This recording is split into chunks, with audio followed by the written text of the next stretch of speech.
Y en el capítulo 21 nosotros, versículos 1 al 11, vimos la semana anterior cómo el Señor preparó todo, vimos su autoridad, su soberanía, al concebir cada uno de los detalles que iban a ocurrir, que iban a acontecer, la reacción de la gente que iban a tener cuando los discípulos pidieran precisamente a ese, o mejor dicho, desataran al pollino, ¿cierto? Y a la asna y la llevaran para que el Señor Jesucristo pudiese entrar hacia Jerusalén.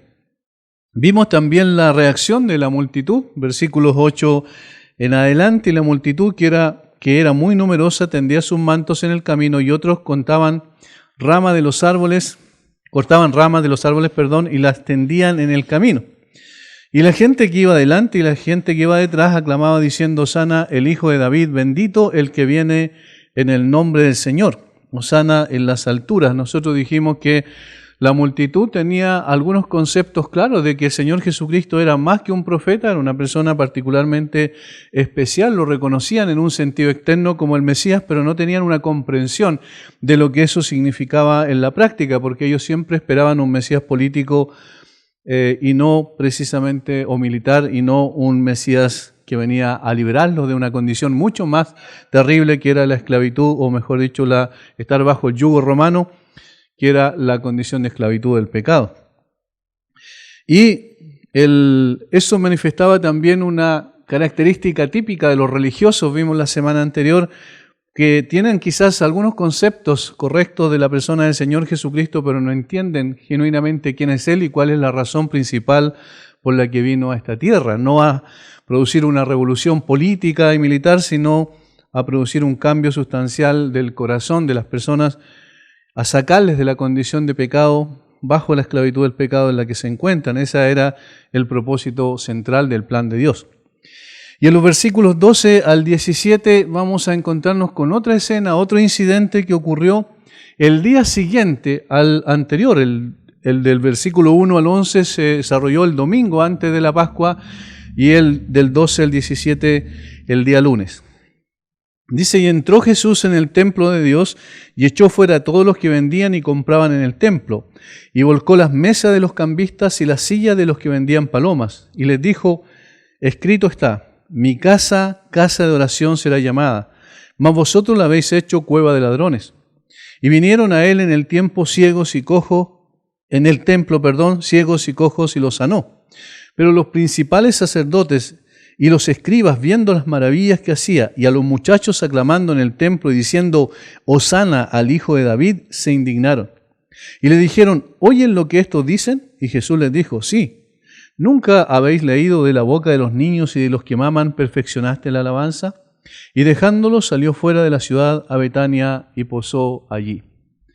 Tanto este incidente como el anterior que acabamos de mencionar, como el que sigue de la higuera estéril, versículos 18 al 22, tienen una misma temática, podríamos decir, puesto que habla de la religiosidad, pero la religiosidad vacía de contenido, de esencia, de la religiosidad exclusivamente externa, ritualista, ceremonial, pero no la religiosidad genuina o la relación genuina con Dios que debía manifestarse en un cambio y una transformación de vida.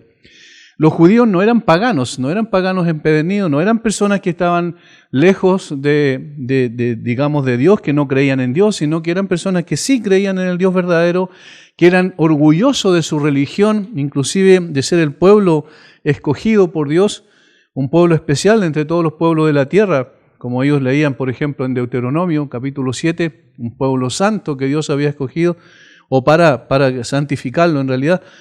Es decir, ellos tenían un concepto de Dios y tenían ciertos conceptos correctos de Dios. Por tanto, no eran personas paganas, sino personas religiosas en ese sentido. Y en el versículo 12 al versículo 17 nosotros tenemos esta escena bien conocida como la purificación del templo. Y una de las cosas interesantes que ocurren que, como dije, esto ya se trasladó al día siguiente al que entró a Jerusalén. Jesús entró en el versículo 1 al 11 a Jerusalén, posteriormente salió, según los relatos paralelos de los otros evangelios, fue a Betania a descansar donde sus amigos, Lázaro y sus hermanas, recuerdan, y luego volvió otra vez a Jerusalén, que era bastante cerca, y volvió ahora, en este caso, a entrar en el templo de Jerusalén. El templo para los judíos, quizás para nosotros un poco distante, un poco raro esto, pero para los judíos tenía una connotación especial. Era un lugar principal en la nación.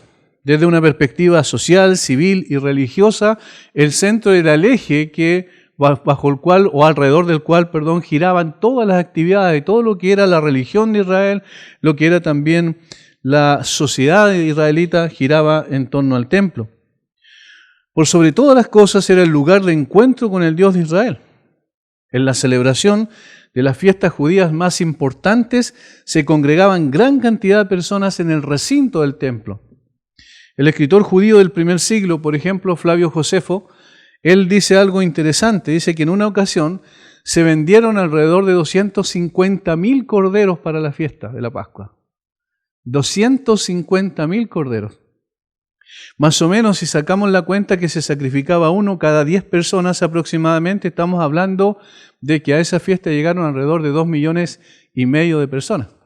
No a esta específicamente, sino a una de las fiestas de la Pascua, pero para tener una referencia de lo que significaba el templo para los judíos. Venía gente de diferentes partes del mundo conocido de ese entonces, del Imperio Romano, para poder celebrar estas fiestas que eran quizás la Pascua la fiesta más importante porque la que daba inicio al año religioso y era esencial para conmemorar la salida, recuerdan, de los israelitas de Egipto. Por tanto, el templo ocupaba el primer lugar en importancia para el pueblo judío. Simbolizaba la presencia de Dios en medio de su pueblo. Era también lo que le daba una identidad como nación y una pertenencia como nación. Ellos sabían que el hecho de que el templo estuviera ahí, eso implicaba que la presencia de Dios habitaba en medio de su pueblo. Esa era una de las razones por las cuales Dios mandó que se construyese el templo. El lugar de encuentro también con Dios y de reconciliación por medio de un sacrificio, el inocente muriendo en lugar del culpable. Eso, todos los sistemas de sacrificios que se establecieron en el Antiguo Testamento tenían su consumación y tenían su lugar específico donde eran ejecutados, y eso era en el templo.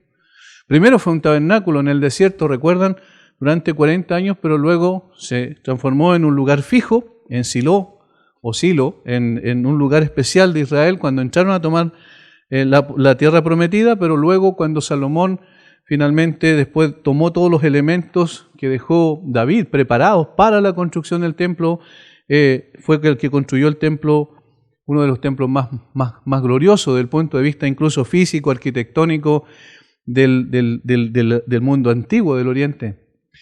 Y posteriormente ese templo fue destruido, recuerdan, con el cautiverio babilónico. Finalmente fue reconstruido en parte, pero Herodes definitivamente el año 46 a.C. en adelante lo terminó de reconstruir. Este templo es del que estamos hablando entonces, lo que se conoce como el segundo templo de Israel. Ahora, este era tan importante porque el sistema de sacrificio apuntaba, nosotros sabemos, ahora lo vemos en perspectiva, desde el punto de vista teológico, apuntaba al sacrificio perfecto del Señor Jesucristo. Pero ellos no entendían, los judíos de ese entonces no entendían aquello, sino que pensaban que el templo era un lugar donde constante y permanentemente iban a estar haciendo sacrificios para reconciliarse con Dios, para que sus pecados fueran cubiertos, fueran por la sangre de los sacrificios de animales. Las autoridades religiosas terminaron por corromper, sin embargo, ese simbolismo, esa sombra que apuntaba hacia una realidad que posteriormente iba a venir, por supuesto, la persona del Señor Jesucristo, como el autor de Hebreos lo dice en su libro también. Sin embargo, esta gente, los religiosos, corrompieron completamente el simbolismo y la lección objetiva que apuntaba hacia la persona del Mesías como el sacrificio perfecto. Ahora, en el Nuevo Testamento griego hay 2 palabras para templo que se utilizan en el Nuevo Testamento. Y una de ellas es naos, y que habla del espacio que ocupaban el atrio más pequeño, el lugar más pequeño que era del templo, que era el lugar santo y el lugar santísimo. Ese era el naos, así se le conocía. Pero había otra palabra que tenía que ver con todo el contorno del templo, es decir, con todo el alrededor, los diferentes atrios o patios que tenía el templo.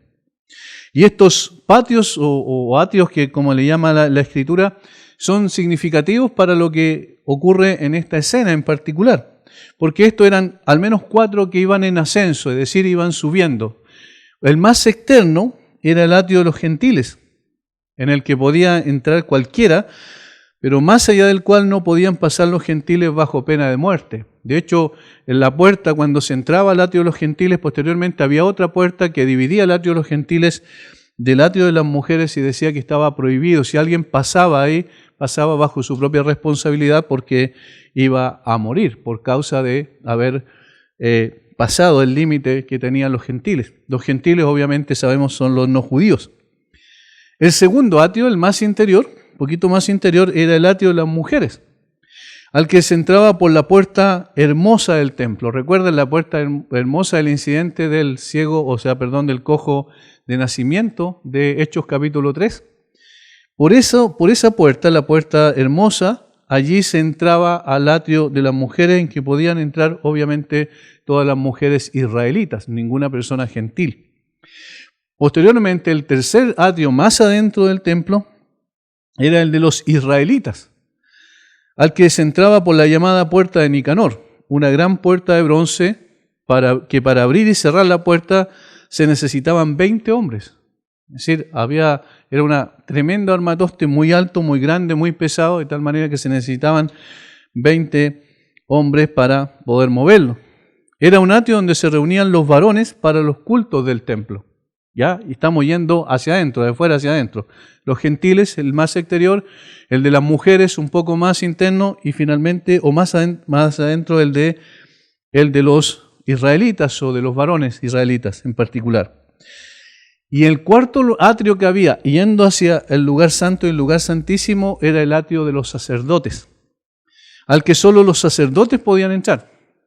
En él se encontraba el gran altar de los holocaustos, el altar del incienso, el candelabro de los 7 brazos, la mesa de los panes de la proposición y el gran estanque de bronce, que era el lavacro, como se denominaba, donde los sacerdotes se lavaban las manos y los pies antes de entrar a oficiar al lugar santo, y el sumo sacerdote al lugar santísimo una vez al año. Por tanto, todo esto eran los 4 atrios que habían, o patios, antes de llegar al naos, que era el templo desde el punto de vista del lugar santo y del lugar santísimo. Pero toda esta área más general, incluyendo todos los atrios, se llamaba, en las traducciones de la Biblia, se le llaman templo, y es la palabra hierón en griego, que se traducía como templo. Y esa es la palabra que se utiliza aquí, porque no está hablando aquí del lugar santo ni del lugar santísimo, porque allí solo entraban los sacerdotes, sino del atrio más externo, es decir, el atrio de los gentiles. Por tanto, para recapitular más o menos, la idea es que nos imaginemos con qué se encontró, o tratemos de entender, volver atrás en nuestra mente, pensar cómo podría haber sido la escena con la cual se encontró el Señor Jesucristo. Y esta escena se daba en el atrio de los gentiles, la parte más externa. Siempre había gente en actividad en este lugar, pero en la Pascua estaba, como dijimos al principio, abarrotado a más no poder de gente, de peregrinos de diferentes partes del mundo conocido. En cualquier época, muchos gentiles visitaban el templo, porque el templo era atractivo desde muchos puntos de vista, no solo religioso, sino, como dije, también estructural, en términos arquitectónicos. Y en ese sentido, entonces, muchas personas eran atraídos para visitar el templo, pero esas personas que no eran judíos solo tenían acceso al atrio de los gentiles, la parte más externa. Y en este lugar se llevaban a cabo 2 tipos de transacciones. Por eso la explicación que estoy dando, porque tiene que ver con el versículo 12, donde aparecen los 2 tipos de transacciones que se daban. Y entró Jesús en el templo de Dios y echó fuera a todos los que vendían y compraban en el templo, y volcó las mesas de los cambistas y la silla de los que vendían palomas. Ahí están los 2 tipos de transacciones. Primero, el cambio de dinero. todos los judíos tenían que pagar el impuesto del templo que era medio ciclo de plata. Ese era el impuesto del templo. Y ese impuesto se pagaba poco antes de la Pascua. Un mes antes al menos se instalaban puestos en todos los pueblos de Israel y los pueblos y aldeas de Israel donde se podía pagar en dinero. Es decir, se cancelaba el impuesto del templo en cualquier lugar donde la persona habitara, un mes antes. Y sería allí donde la pagaría la inmensa mayoría de los peregrinos judíos, sin embargo, que llegaban solo a la fiesta de la Pascua, donde lo pagaban, en el templo. Porque días antes de que viniera la fiesta de la Pascua, se liberaban esos otros puestos en los lugares donde se cobraba el impuesto y solo se podían pagar en el templo. Entonces, ¿qué ocurría allí? Llegaban personas, lógicamente, con moneda de diferentes partes del imperio. Pero no se aceptaban esas monedas, sino que la moneda que se aceptaba era el medio ciclo de plata. Tenía que ser la moneda con la cual se tenía que pagar el impuesto del templo. ¿Qué ocurría entonces? Que una especie de, vamos a decir, de banco de cambio de moneda se producía en el lugar del atrio de los gentiles. En ese lugar las personas llegaban y se instalaban con sus mesas para cambiar dinero. Pero ¿qué pasaba en el proceso? Ellos tomaban una parte también para sí. De tal manera que la mayoría concuerda de que, por ejemplo, vamos a decir si ellos tenían, vamos a colocarlo en términos de dólares, si una persona ganaba $10 diarios, el cambio de la moneda le sacaba el 40% de su sueldo diario. O sea, al menos $4 eran para el templo y para los cambistas. Los cambistas eran los que ganaban plata con esa transacción, porque ellos cobraban por el cambio y cobraban por dar vuelto. Cobraban 2 por el cambio, 2 por dar vuelto. Yo estoy utilizando algunas palabras relacionadas con el cambio de dinero solamente para que vean lo que eso significaba, pero le sacaban el 40% en el fondo solo por el cambio.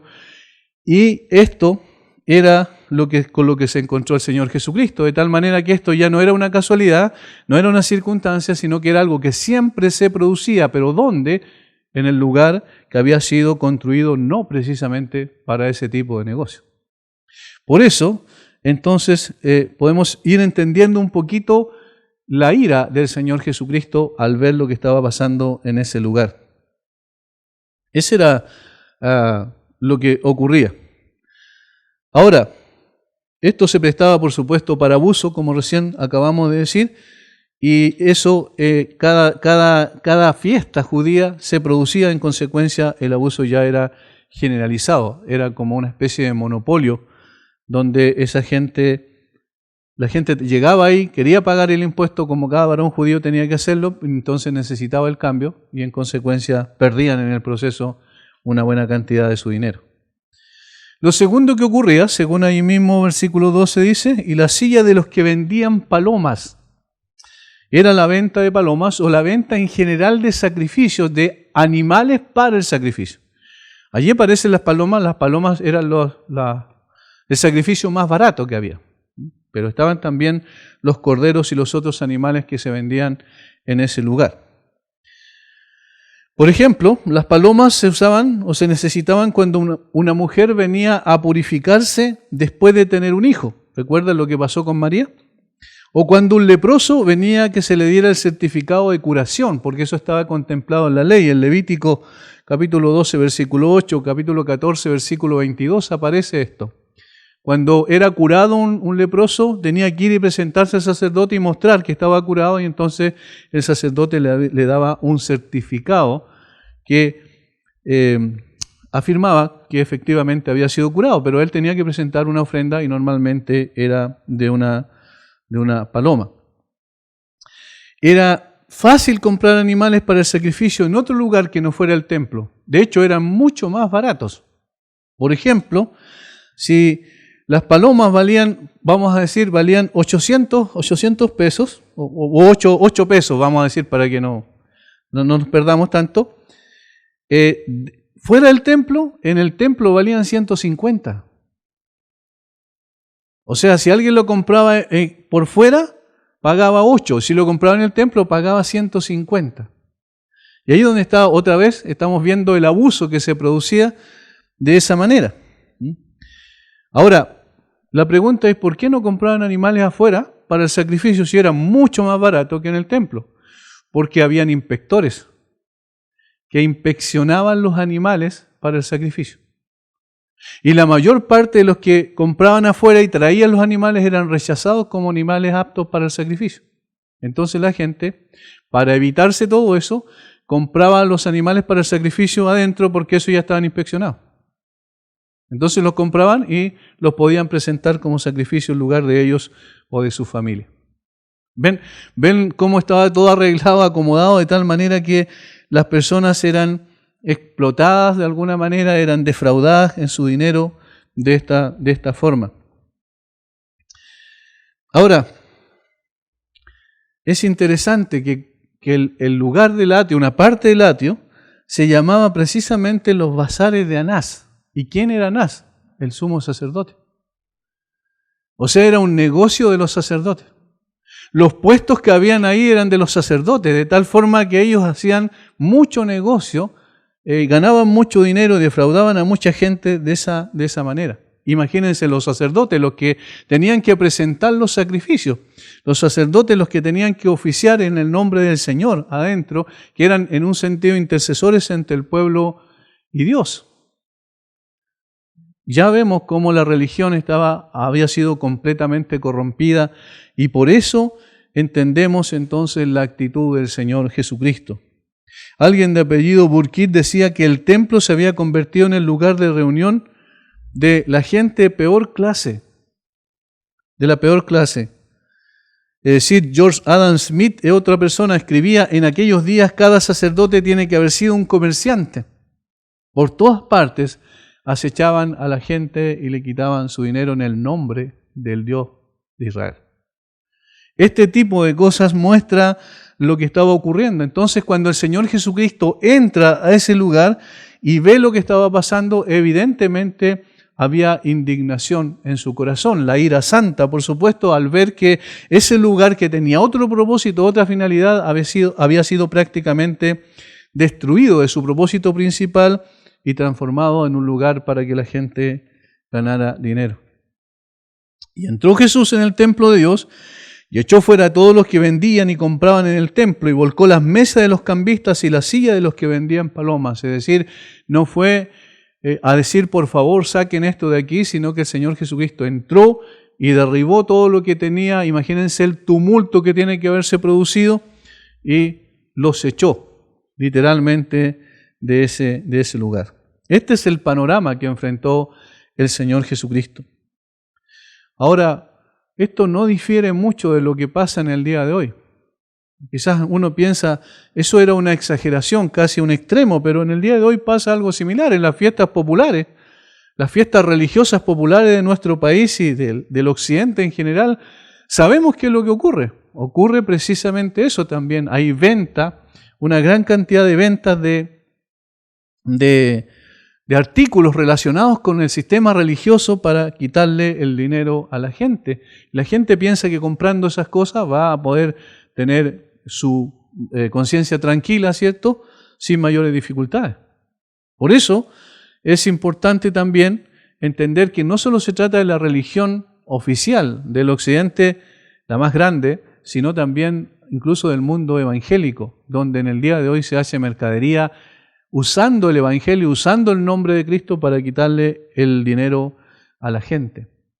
Tenemos una gran cantidad de casos de eso y lamentablemente estas iglesias del Evangelio de la Prosperidad, por ejemplo, tienen miles y millones de seguidores en el mundo que están buscando, ellos supuestamente, llegar a que el Señor los bendiga, pero los únicos que son bendecidos son los líderes de esos lugares, como estos sacerdotes que aprovechaban el sistema religioso con la finalidad de hacerse millonario. Ahora, si lo vemos también desde el punto de vista no solo de lo que pasó con el pueblo judío, podemos entender quizás ciertas cosas cuando vemos las citas que el Señor Jesucristo hace, da dos citas del Antiguo Testamento porque tienen que ver con que el Señor apuntó inclusive más profundamente que a lo externo, más profundo que al hecho de que estaban haciendo dinero con la religión. El Señor apuntó a su condición espiritual. Vamos por favor al primer texto que vamos a leer, es el de Isaías 56:7. Isaías 56:7. Allí encontramos, esta es la cita que el Señor Jesucristo hace aquí, para mostrar la condición, digamos, ¿para qué? ¿Cuál es el propósito por el cual fue hecho el templo y cómo finalmente lo vemos en la práctica degeneró en otra cosa totalmente distinta? Dice, yo los llevaré a mi santo monte y los recrearé en mi casa de oración. Sus holocaustos y sus sacrificios serán aceptos sobre mi altar, porque, aquí está la cita literal, mi casa será llamada casa de oración para todos los pueblos. Eso es lo que dice el Señor en el versículo siguiente. Si ustedes se fijan, es una cita literal de Isaías. Mi casa será llamada casa de oración. Ese es el propósito, es la finalidad con la cual se hizo. Y es también muy interesante que el Señor aquí cuando está hablando, le está hablando a los sacerdotes y a los principales sacerdotes, según el contexto más abajo, versículo 15. Le está hablando a los principales sacerdotes, a las personas más importantes, no a los sacerdotes comunes.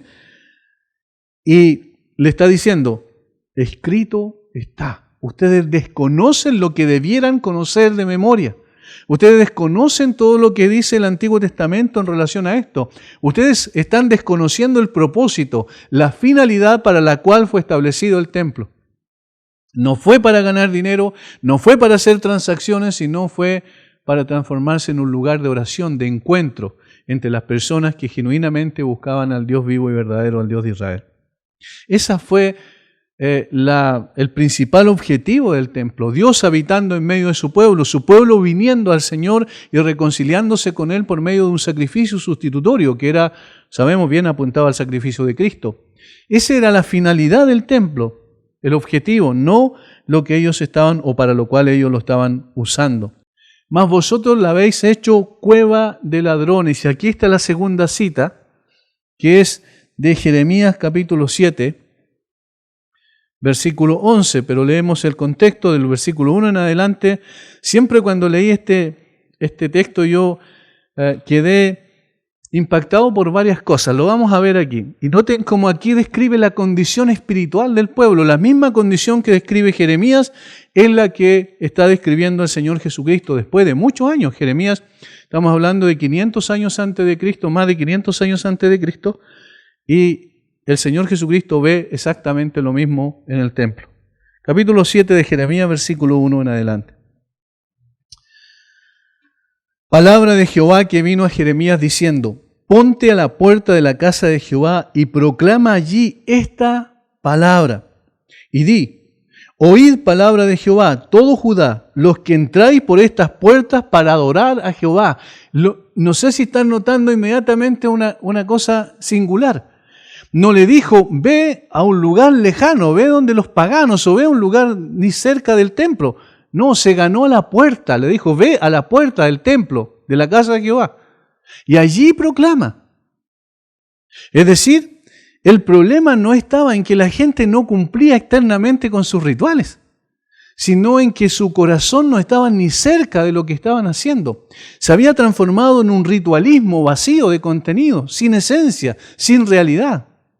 Sin vivencia, no tenían una relación con Dios, sino que cumplían con sus sacrificios. Fíjense, ponte a la puerta de la casa de Jehová y proclama allí esta palabra y di, oíd palabra de Jehová, todo Judá, los que entráis por estas puertas para adorar a Jehová. O sea, la gente hacía lo que tenía que hacer, según la ley. Llevaba el sacrificio para poder adorar a Dios. Así ha dicho Jehová de los ejércitos, Dios de Israel. Mejorad vuestros caminos y vuestras obras y os haré morar en este lugar. Ahí había una división entre lo que ellos creían y entre lo que ellos hacían ceremonialmente y lo que experimentaban en su vida diaria. Había una división grande, un abismo entre lo que ellos decían creer y la vivencia que era consecuencia de esa fe. No fiéis en palabra de mentira diciendo, Templo de Jehová, templo de Jehová, templo de Jehová es este. La reiteración triple entre los hebreos era interesante porque era un énfasis superlativo. ¿Recuerdan? Santo, santo, santo. Templo de Jehová, templo de Jehová, templo de Jehová. Estaban diciendo en otras palabras, nosotros cumplimos, venimos al templo, nosotros hacemos lo que tenemos que hacer, nosotros honramos a Dios, le traemos los sacrificios, pero su vida estaba completamente despegada de esa realidad. No había una relación, no había una consecuencia entre lo que ellos decían y lo que ellos hacían. Pero si mejoráis, versículo 5, cumplidamente vuestros caminos y vuestras obras, si con verdad hiciereis justicia entre el hombre y su prójimo, y no oprimiereis al extranjero, al huérfano, a la viuda, ni en este lugar derramareis la sangre inocente, ni anduviereis en pos de dioses ajenos para mal vuestro, todo eso hacía la gente. Os haré morar en este lugar, en la tierra que di a vuestros padres para siempre.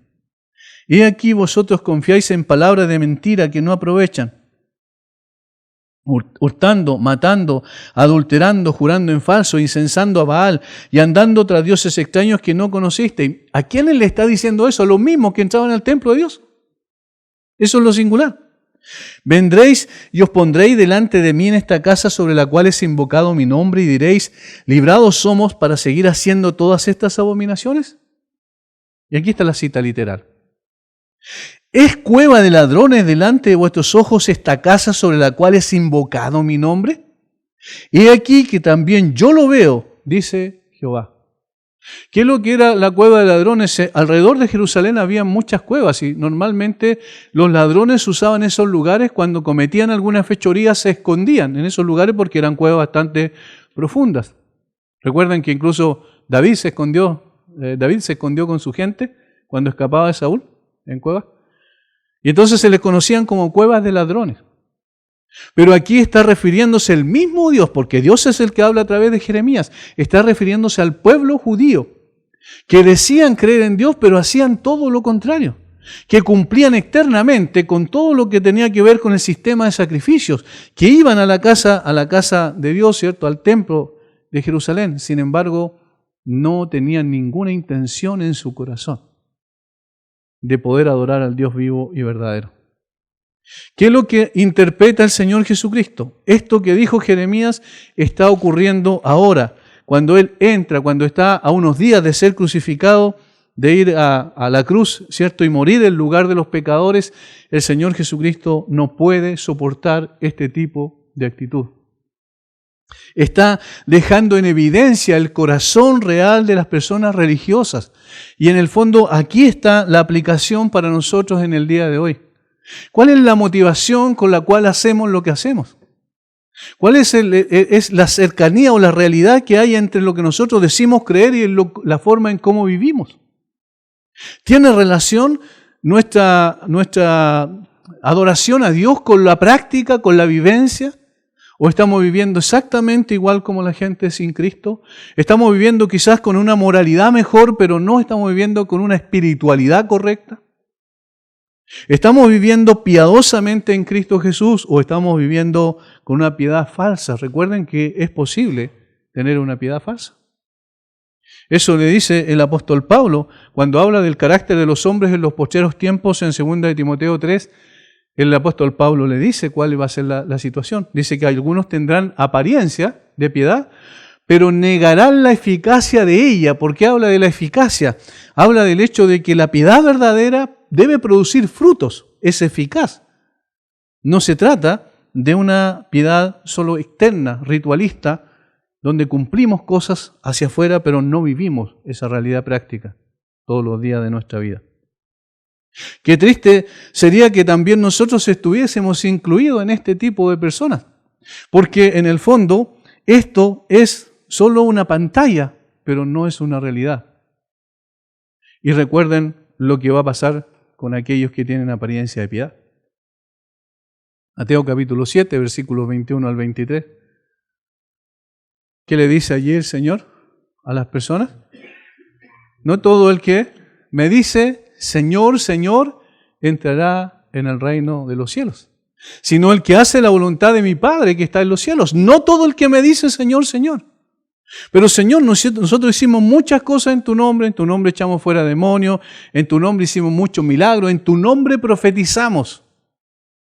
Pero el Señor les va a decir, nunca os conocí, apartados de mí, hacedores de maldad. Esa gente no eran paganos empedernidos, eran religiosos. Y religiosos fervorosos, no eran personas así tibias, ¿cierto? O frías, desde el punto de vista espiritual. No, ellos hacían y se metían en muchas actividades y hacían muchas cosas. Sin embargo, su vida cotidiana decía todo lo contrario y el Señor sabe perfectamente eso.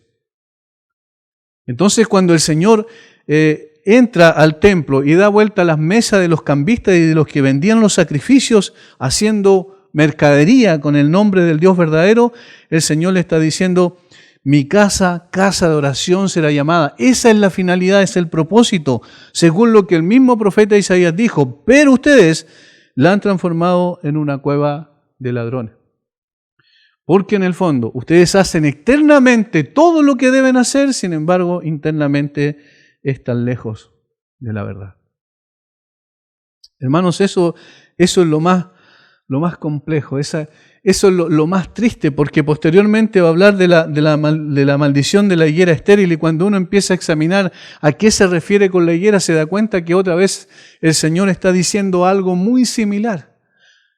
Porque está viendo algo externo que es bonito, con mucho follaje, con muchas hojas, y cuando uno ve una higuera con muchas hojas es porque tiene seguramente mucho fruto, pero el Señor no encontró ningún fruto. O sea, algo externo, muy atractivo, muy llamativo. Y ese es el sistema religioso. La religión formal, pero no real, es una religión que tiene un barniz de pintura muy hermoso desde fuera. Se ve muy lindo e incluso las personas pueden admirar a alguien así. Sin embargo, no tiene consistencia porque no tiene una realidad en la vida de la persona. Esto es lo que a veces se encuentra uno cuando habla de Cristo a la gente y la gente dice, bueno, pero para vivir la vida que vive tal y tal persona que siempre está yendo a la iglesia, yo prefiero quedarme en la casa. Es evidente que eso no va a ser una excusa el día cuando tengan que responder ellos personalmente delante de Dios. Pero es triste cuando la iglesia o las personas de la iglesia le dan la excusa a la gente. Eso es lo más complicado. Porque le estamos diciendo, en otras palabras, miren, en realidad el Dios en lo cual nosotros creemos es el Dios de los domingos o el Dios de un par de días en la semana. No es aquel que me apasiona, no es aquel que me entusiasma, no es aquel que me lleva a mi pieza, a colocarme de rodillas delante de Él todos los días, no es aquel que me encanta escuchar su palabra, no es aquel que yo disfruto de oír lo que Dios quiere decirme, no solo cuando vengo y me congrego con el resto de los hermanos, sino cuando también estoy solo.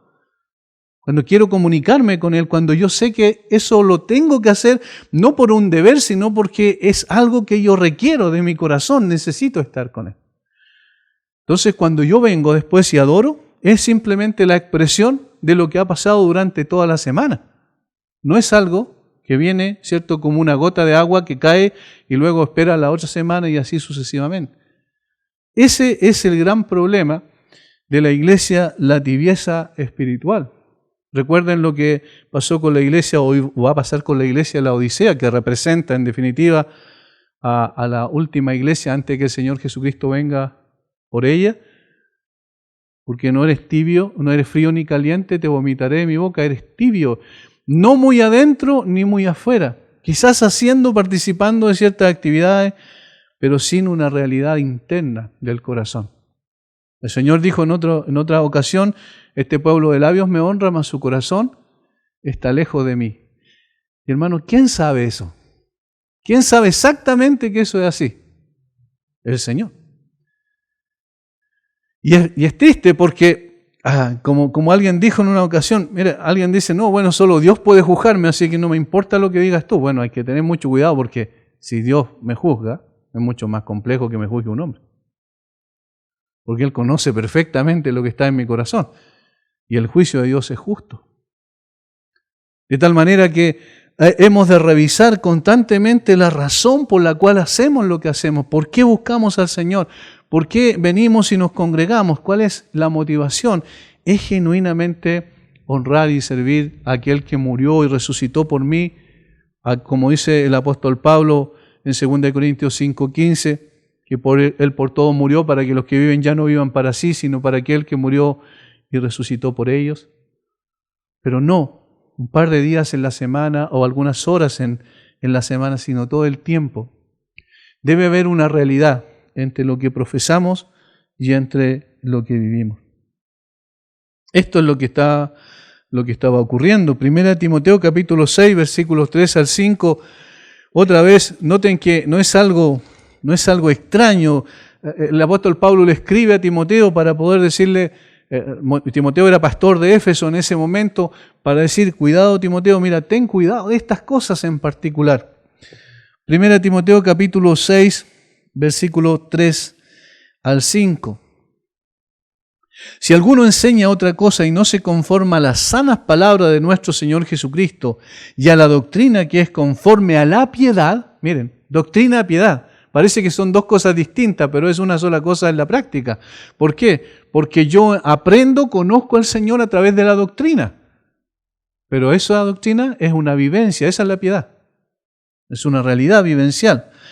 Dice, está envanecido, nada sabe y delira acerca de cuestiones y contiendas de palabras, de las cuales nacen envidias, pleitos, blasfemias, malas sospechas.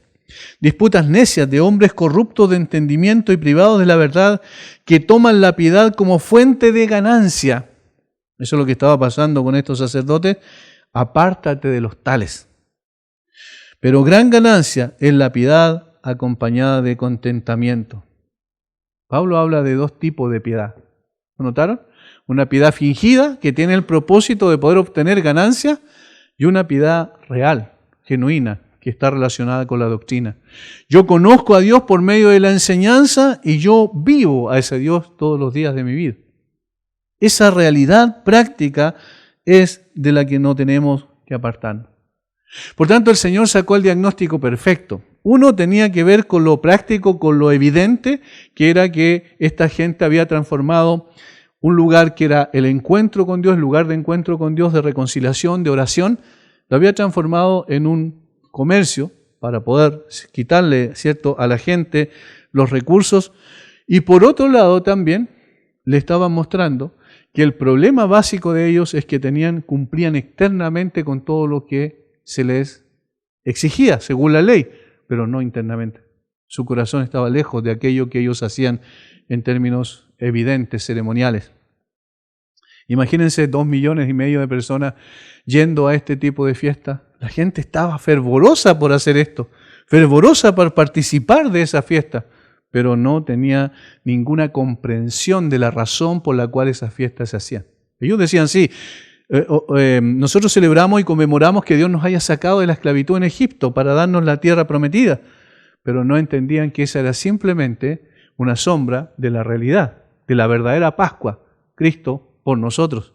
Nuestra Pascua, que es Cristo, como dice Pablo, ya fue sacrificada. Ellos no entendían que el Mesías debía venir a morir para poder librarlo de la esclavitud mayor, que era el problema básico del pecado. Por tanto, eso es la primera parte. Fíjense cómo ahora, en segundo lugar, hay algo muy interesante. Se mezcla la ira de Jesús con el amor y la compasión de Jesús. ¿Lo notaron? Versículo 14. Y vinieron a él en el templo ciegos, cojos y los sanó. Los ciegos y los cojos no podían entrar, por ejemplo, al palacio del rey, a la corte. Estaba totalmente prohibido, ni siquiera de cerca. De lejos podían estar en el palacio del rey, pero sí podían acercarse al Dios vivo y verdadero. Había una necesidad en ellos y ellos fueron. Muchas veces donde había mucha aglomeración de gente se reunían ellos, por supuesto, para pedir limosna. Pero en este caso vinieron a él, vinieron a Jesús en el templo, ciegos y cojos, y es muy sucinto lo que dice, muy corto, muy sintético lo que dice Mateo, y los sanó. Por un lado, en el versículo 12 y 13 habla duramente a los religiosos, a aquellos que solo tenían una apariencia de piedad, pero no una realidad, pero por otro lado atiende las necesidades de aquellos que no tenían nada. La compasión del Señor Jesucristo es lo que se evidencia en el versículo 14. Y esto siempre tenemos que entender el carácter de Dios en estos dos aspectos esenciales. Es justicia por un lado y por otro lado es compasión. Es ira por un lado, la ira santa por supuesto, y por otro lado es un amor práctico, es misericordia. Dios siempre es así. A veces nosotros exageramos una cosa u otra, pero en realidad las dos cosas siempre van de la mano en el Señor. Vinieron a Él en el templo ciegos y cojos y los sanó. Es interesante que los demás evangelistas no colocan este acontecimiento, pero lo destaca Mateo. ¿Recuerdan cuál era el propósito de Mateo? Demostrar que Jesús era el Mesías, ¿verdad? El Salvador, que Jesús era el Mesías. Se escribe esencialmente y en primera instancia para el pueblo judío. Y por eso es que en el versículo 13, cuando cita al profeta Isaías, cita solo la primera parte, no la segunda parte. Mi casa de oración será llamada para todos los pueblos, dice Isaías. Pero Mateo corta esa parte, porque le está escribiendo esencialmente a judíos. Pero luego Marcos sí coloca esa parte porque Marcos le está escribiendo en primera instancia a los romanos. Ahora, aquí en este caso, una de las evidencias que el Antiguo Testamento decía que lo que iba a ocurrir en realidad con el Mesías cuando viniera era que los cojos iban a andar y los ciegos iban a ver. Y por eso entonces Mateo coloca este incidente, porque con eso resalta todavía más su propósito, cuál era mostrar que que Jesús era el Mesías, el Salvador. Y el versículo 15 al 17, al 16, en realidad hay otra situación allí que notemos la ceguera del sistema religioso, de las personas que estaban siguiendo este sistema. Versículo 15. Pero los principales sacerdotes y los escribas, viendo las maravillas que hacía, y a los muchachos aclamando en el templo y diciendo, Hosana al Hijo de David, se indignaron, dice. Se indignaron, no se indignaban por el comercio que estaban haciendo en el atrio de los gentiles, por haber transformado la casa de Dios, que era la casa de oración y de encuentro con Dios, en un lugar de comercio para explotar a la gente. Por eso no se indignaban. ¿Y por qué no? Porque ellos eran los dueños de los puestos, los principales sacerdotes. Sin embargo, sí se indignaban porque los muchachos, los niños, dice otra versión, gritaban, Hosana al Hijo de David, cuando veían al Señor Jesucristo.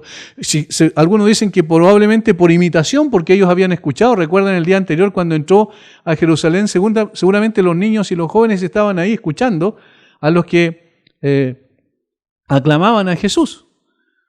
Y ahora, viendo lo que estaba pasando en el templo, viendo el tumulto que había armado cuando volcó las mesas de los cambistas y de los que ofrecían o vendían sacrificios allí, o animales para el sacrificio, entonces ellos dicen, Hosana al Hijo de David.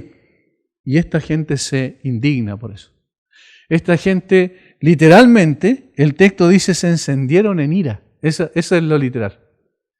Se encendieron en ira, es decir, eran apasionados para defender su sistema religioso.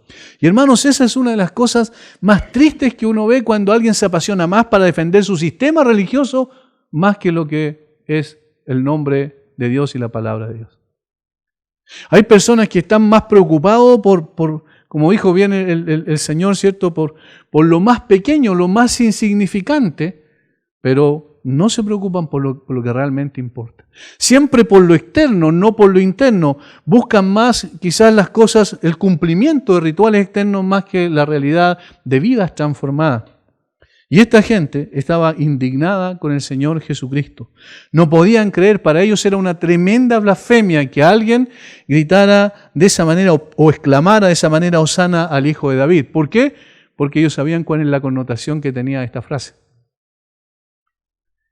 Hijo de David era el Mesías. Hosana, salva hoy. Mesías, salva hoy, Hijo de David. Eso es lo que ellos estaban diciendo.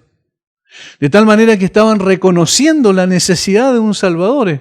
Y estas personas estaban proclamándolo y se acercaban a Jesús y seguramente lo aclamaban ahí, en el atrio del templo, en el atrio de los gentiles.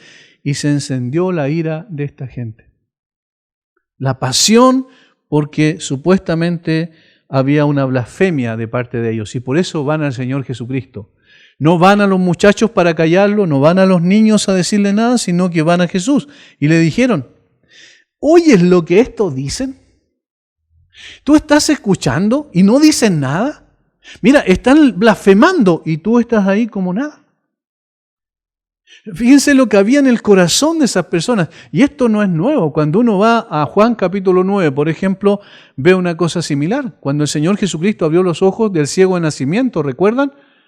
¿Y qué es lo que ellos dijeron? Ellos no estaban preocupados por la sanidad de ese hombre, sino estaban preocupados. ¿Y quién lo hizo? ¿Y quién te abrió los ojos? Dime cómo lo hizo.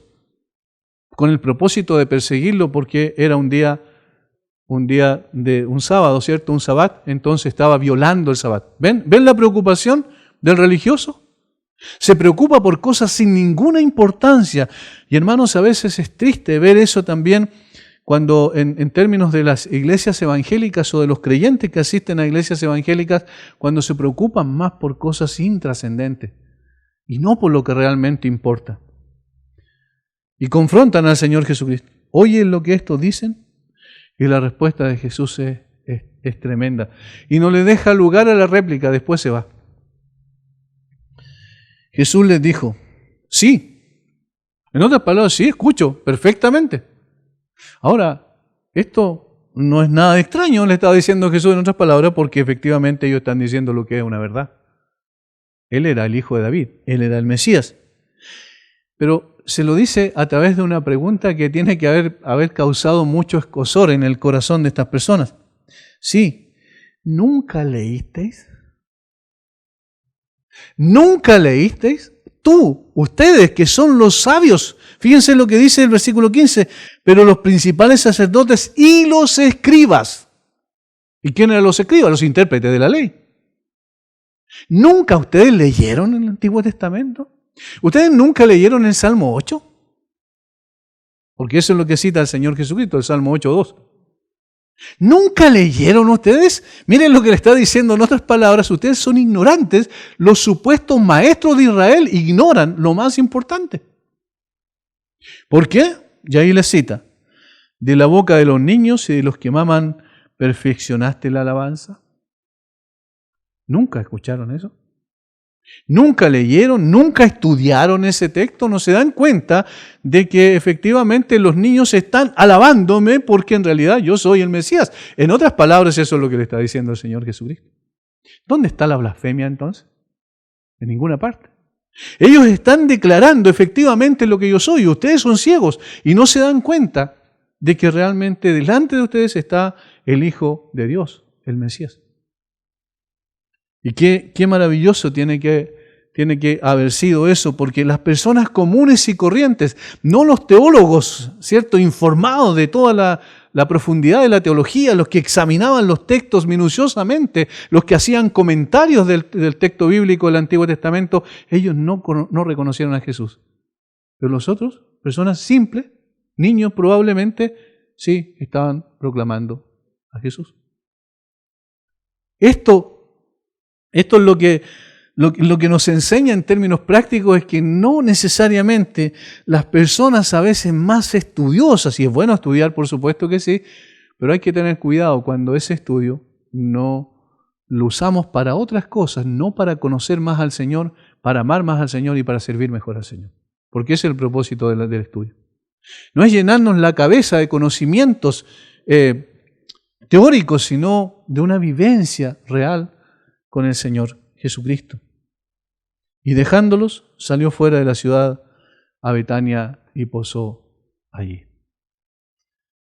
Hermanos, la manera en que el Señor Jesucristo enfrentó estas cosas tiene mucho que enseñarnos a nosotros, porque si fuera algo que tenía que ver solamente con Israel, entonces, bueno, cerramos la Biblia y no la leemos más, porque fue en el contexto judío, ¿cierto?, que se escribió la Escritura, pero tiene algo que enseñarnos a nosotros en el día de hoy.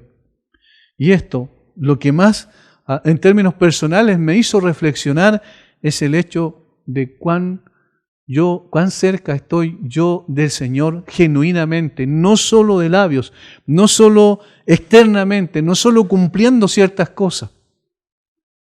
Cuidado cuando empezamos a decir, bueno, yo tengo mis ejercicios espirituales, yo cumplí, como si realmente eso me dejara exento, entonces ya cumplí, no tengo nada más que hacer y ahora espero el otro día y cumplo nuevamente al otro día, como una forma rutinaria, como un deber y no como una necesidad del corazón. La diferencia en la madurez espiritual se da cuando una persona tiene esa necesidad constante de buscar al Señor. Sabe que no puede vivir si no está buscando a Dios.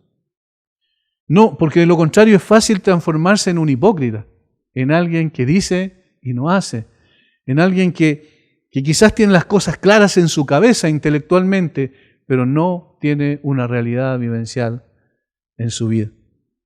Esto es lo que el Señor está enseñando. Cuidado con la falsa piedad. La falsa piedad daña al mismo que tiene esa falsa piedad porque lo engaña y lo lleva, se va a ir engañado al infierno. Por eso es tan peligroso esto. Necesitamos estar una y otra vez examinando nuestro corazón, nuestras motivaciones y por qué seguimos al Señor. Es interesante el contexto en el que se da también, porque pronto el Señor va a la cruz y estamos en el día lunes, el día viernes, la madrugada del viernes, Él va a ser condenado, juzgado y condenado en unas pocas horas y finalmente puesto en una cruz. A las 9 de la mañana del día viernes va a estar colgado en una cruz. Pero Él está preocupado por la condición del pueblo. Recuerden que en el mismo contexto Lucas dice que el Señor, viendo a Jerusalén desde arriba, ¿qué es lo que hizo? Lloró, porque vio la condición espiritual de un pueblo que no quería doblegar su corazón delante del Dios verdadero. Hermanos, si es que en un sentido práctico y personal nosotros vemos que no queremos doblegar nuestro corazón al Señor en alguna área de nuestra vida, necesitamos hacerlo, necesitamos decirle al Señor que nos perdone porque Él está dispuesto a perdonar, porque es tardo para la ira y grande en misericordia. Y volvernos al Señor en esa área específica, decir, Señor, yo he fallado durante años en esto, necesito reconciliarme contigo, no en la reconciliación de salvación, sino en la reconciliación de comunión, para poder servirte genuinamente como debo servirte. Esto nos lleva a meditar, a hacer una reflexión profunda respecto a lo que somos y la necesidad de vivir una piedad genuina, no una piedad falsa. Padre, damos gracias a Ti por este momento, Señor, donde nos exponemos a Tu palabra, donde vemos a Jesús hacer y a enseñar verdades profundas, donde vemos, Señor, como Tu palabra trasciende los tiempos. 2000 años después nosotros estamos estudiando este incidente, porque entendemos que tiene también mucho que enseñarnos a nosotros en el día de hoy. Porque miramos a Israel y nos damos cuenta que también como Israel, muchas veces nosotros, Señor, quizás en forma externa nada más, expresamos una piedad que no es completa. Necesitamos recapacitar, mirar nuestro corazón y darnos cuenta de la necesidad que tenemos de vivir una piedad genuina, amarte a Ti y servirte a Ti de una forma completa, integral y no parcial, Señor. Danos de Tu gracia, Padre. Danos de Tu gracia para poder vivir como Tú quieres que vivamos, honrándote a Ti, no para ganarnos algo delante de Ti, porque Tú nos diste todo en Jesucristo, pero sí para alabarte y darte gracias por el don maravilloso de Tu Hijo, para nuestra salvación, para nuestra reconciliación y también para, Señor, librarnos de la condenación del pecado. Bendice a mis hermanos. Gracias por este tiempo. En el nombre de Jesús. Amén.